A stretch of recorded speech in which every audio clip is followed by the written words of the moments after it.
Praise the Lord. தேவனுடைய நாமம் மகிமைப்படுவதாக. மீண்டுமாக உங்களை எல்லாரும் பார்த்ததுல ரொம்ப சந்தோஷம்.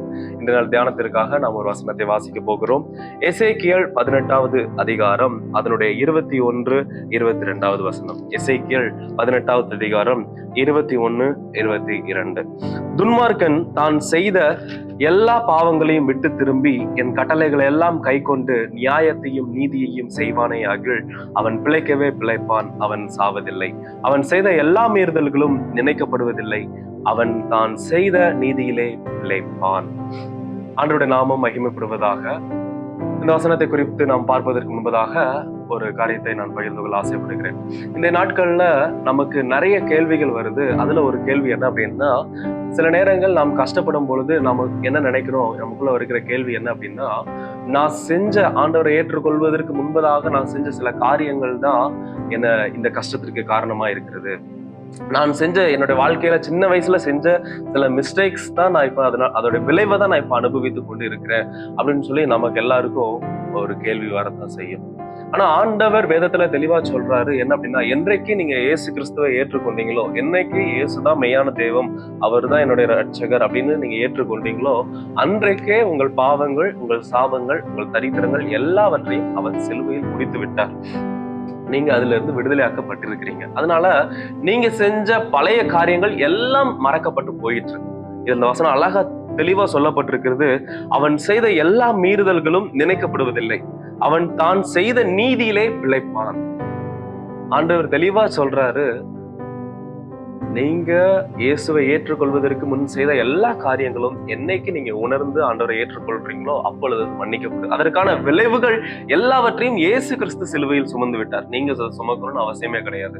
அதனால சில நேரங்கள் நீங்க கஷ்டப்படும் பொழுது, சில கடினமான சூழ்நிலைகள் வழியாக போகும் பொழுது ஆண்டவரை குற்றப்படுத்தாதீங்க. இப்படி செய்வது தேவனை குற்றப்படுத்துவதற்கு சமம்.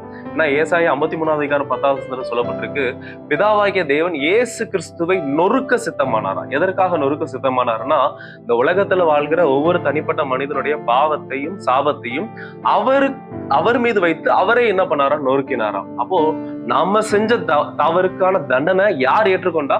ஏசு கிறிஸ்து ஏற்றுக்கொண்டார். நம்ம ஊர்ல ஒரு பழமொழி உண்டு இல்ல, உப்பு தின்னா தண்ணி குடிச்சுதான் ஆகணும். அந்த உப்பு தின்னா தண்ணி குடிக்கிறத யார் குடிக்கிறாருன்னா, ஏசு கிறிஸ்து என்ன பண்ணிருக்காரு, நமக்காக அவர் சிலுவையில் செய்து முடித்திருக்கிறார். அதனால உங்க வாழ்க்கையில் ஏற்படுகிற இந்த சூழ்நிலைகள் வழியாக செல்லும் பொழுது நீங்கள் தேவனை குற்றப்படுத்தாதீங்க. ஏன்னா உங்களுக்கான காரியங்கள் எல்லாவற்றையும் நீங்கள் பிறப்பதற்கு முன்பதாகவே அவர் செய்து விட்டார்.